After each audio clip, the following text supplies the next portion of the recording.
Bonjour à tous, nous sommes le 25 décembre 2020 en France à l'heure où j'enregistre et nous allons étudier le classement de 21h UTC de ce Vendée Globe 2020. Au sujet aujourd'hui, je vous ai laissé sans vidéo hier, c'est parce que je trouvais que la situation n'avait pas énormément changé, pas assez changé pour mériter une vidéo. Par contre, des choses se sont passées sur les 40 dernières 8 heures et nous allons voir un petit peu qu'est-ce qui s'est passé d'abord en tête, où des choses sont... On voit vraiment trois options, hein, c'est assez rigolo de voir ça. Une option traîneur pour Linkard, dont nous avions parlé il y a 2 jours ou 3 jours, je ne sais plus. Et puis, on voit que Maître Coq, lui, a très bien réussi son pari de rester à l'avant de cette dépression-là, et que Linkard survit juste à l'avant de la dépression, tout au sud. La question qu'on va se poser aujourd'hui, c'est est-ce que ces trois-là vont réussir, en fait, est-ce que les deux suivants, là, Linkard et Apivia, vont être capables de rester dans le même système que Yannick Besthaven sur Maître Coq? C'est extrêmement important, on l'avait vu, parce que si jamais ils se font distancer et ne sont plus dans le même système, alors Maître Coq sera tout seul au Cap Horn. Ensuite, nous avons un groupe extrêmement serré de bateaux pour le 4e place. Nous avons un nouveau joueur vraiment, c'est Isabelle Yoshke qui a rattrapé le groupe et qui se retrouve dans le même demi-mille que Damien Séguin qui a toujours été dans ce groupe-là. Les quatre sont situés dans environ 20 000, 25 000. Donc c'est vraiment extrêmement serré. Ça se resserre un petit peu aussi depuis l'arrière, mais pas autant. Ils sont un petit peu plus loin, mais ils sont quand même de manière générale bientôt dans le coup. Pour ce qui est de Clarisse Kremer et cette grande dépression qui lui barrait la route, la navigatrice avait pris la décision il y a 2 jours ou 3 jours maintenant de partir vers le nord, comme on le voit ici, une petite route vers le nord pour se décaler. À ce moment-là, la dépression était juste ici, là où elle est en ce moment.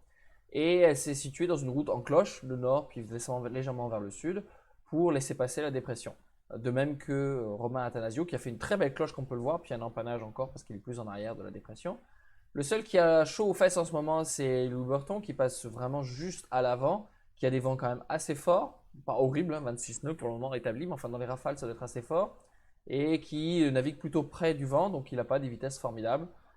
Donc ça, c'était vraiment comme il avait prévu, et chapeau à lui pour oser prendre ces risques-là. Enfin, dernière prédiction, un petit peu routage qu'on avait fait qui a loupé d'un petit peu, on a loupé un petit peu et on était un petit peu pessimiste. Et ça a suffi pour faire en sorte que Medalia passe dans le même système que la Micaline. On avait prévu que on avait prévu que Medalia serait 9 heures environ en retard pour passer cette pointe-là et rester dans ce système de vent en fait qui s'est retrouvé comblé, hein. Il y avait un creux entre les deux de calme qui explique pourquoi il y a une telle différence de distance en fait entre ces deux-là. Donc si Stéphane Le Dit Raison s'est retrouvé dans ces calmes-là il y a 3 jours, Medalia, Pipar sur Medalia a réussi à rester dans le système et à prendre les vents que la Micaline ont pris.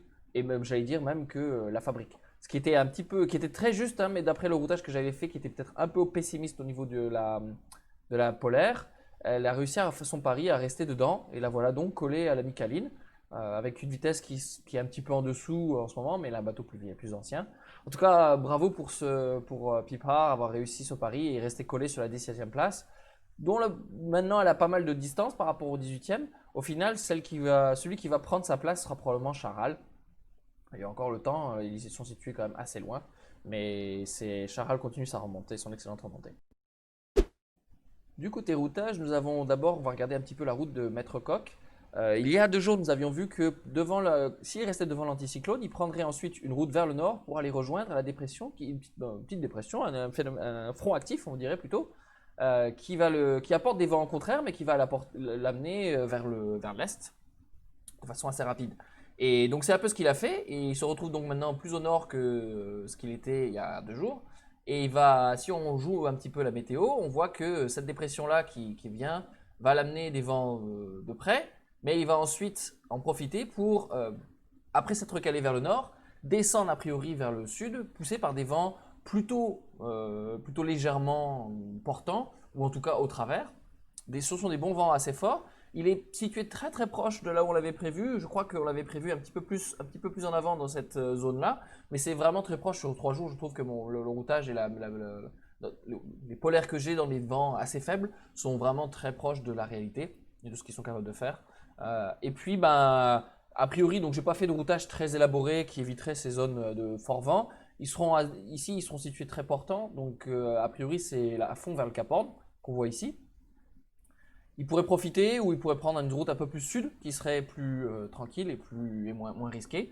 Ça dépendra un petit peu de son goût pour le risque et à quel point il veut solidifier sa place de numéro 1 ou pas. Et à quel point il a de la pression par derrière. Hein, parce qu'il ne faut pas oublier que quand même le but c'est de gagner. J'ai ajouté Apivia et Linked. Alors on avait parlé il y a 2 jours que dans la possibilité d'avoir une option vers le nord assez tôt pour prendre ce front-là plus tôt. Et c'est ce qu'a fait Linked. C'était mon hypothèse il y a 2 jours. Ça s'est révélé vrai hier, donc c'était peut-être un peu la seule update vraiment intéressante d'hier pour moi.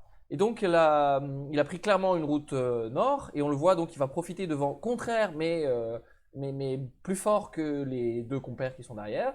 Est-ce que ça va être suffisant? On va le voir dans quelques secondes. Il y a Apivia ici au sud qui survit de justesse à l'avant de cet anticyclone, mieux que ce que j'avais prévu. Par contre, je dirais que sur les 3 routages que j'ai fait pour ceux de tête il y a 3 jours, les 2 et 3 jours, c'est Apivia qui se sort mieux que ce que le modèle avait montré. C'est pas la première fois, hein, j'avais mentionné que dans l'anticyclone de Saint-Églène, c'était celui qui avait tiré son épingle du jeu le mieux et de loin. Il a l'air de vraiment être extrêmement bon dans ces petits vents et peut-être avoir un avantage aussi sur du bateau, je ne sais pas. Il va quand même se faire avaler, mais plus tard que prévu. Et donc tout le jeu, c'est de savoir est-ce qu'il va rester dans le même système météo que Maître Coq.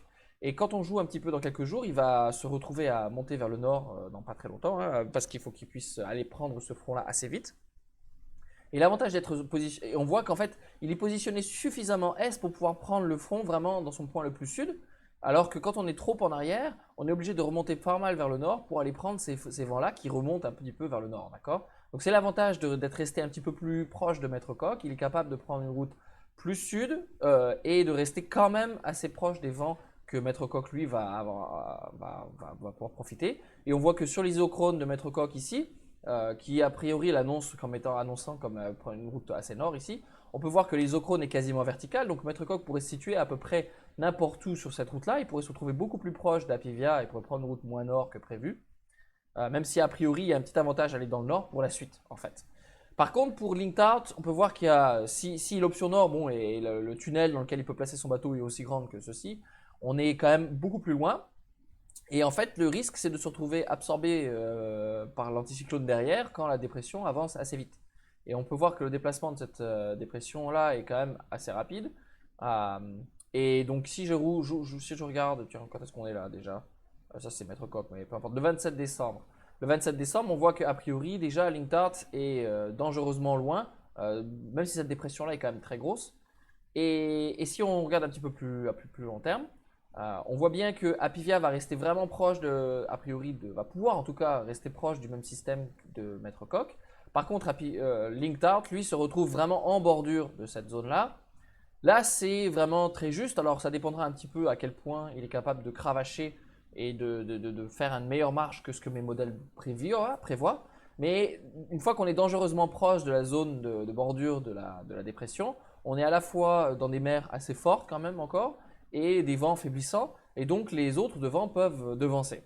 Ceci dit, ici il y a des vents assez forts, bon, des rafales annoncées à 40 nœuds, ce qui est a priori maniable. S'ils veulent cravacher, ils pourraient rester dans cette zone, mais ils pourraient aussi décider de laisser filer et de se retrouver derrière. Et dans ces cas-là, s'ils décident de se retrouver derrière, alors ils se retrouveront, Linked se retrouvera très compétitif, ça c'est certain.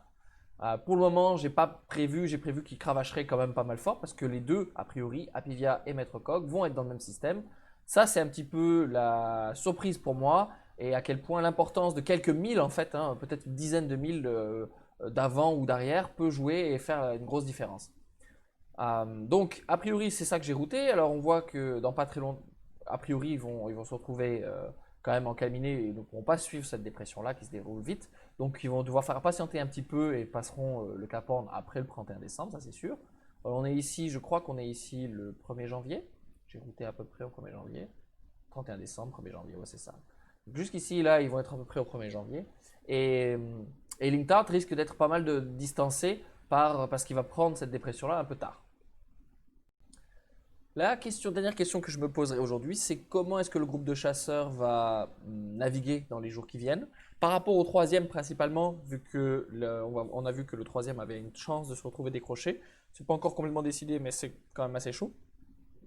Donc, dans le groupe de chasseurs, Tous sont à peu près égales. J'ai pris le leader qui est en ce moment Yes We Can, mais ça a évolué énormément. Hier, j'ai vu que Yes We Can était 7e, puis 4e, puis bon, ça s'est changé extrêmement vite. Sa route est calculée ainsi, donc son tunnel favorable est quand même assez large par rapport à ce qu'on pourrait s'attendre, enfin en tout cas ce que je m'attendrais moi. Donc il pourrait se prendre une option un peu plus sud ou que celle-ci quand même plus nord qui est plus proche de ce que Lintard fait.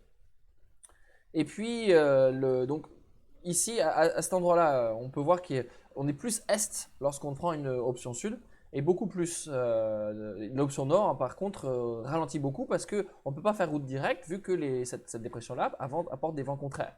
Donc il y a vraiment deux options ici à mon avis, un peu comme Lintard versus Apivia. Une option nord qui est de perdre un peu de temps tout de suite pour aller chercher des vents plus forts dans quelques jours. C'est pas très loin ça. Regardez mon voyage, vite fait. Okay, 26 décembre, donc dans 24 heures après que vous regardez la vidéo.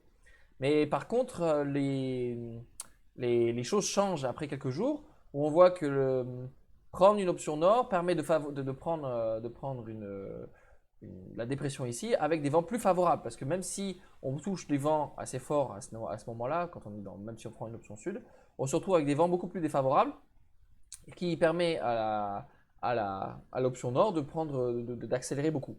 Et ce qu'on note, et ce que je noterai le plus important, c'est à quel point il y a peu de différence maintenant entre Lintard en position 3 et Yes We Can en position 4. Ça va dépendre beaucoup de cette bordure-là, qui est jamais extrêmement bien définie dans les modèles, et donc qui est amenée à être... la prédiction ici des vitesses des bateaux est assez mauvaise.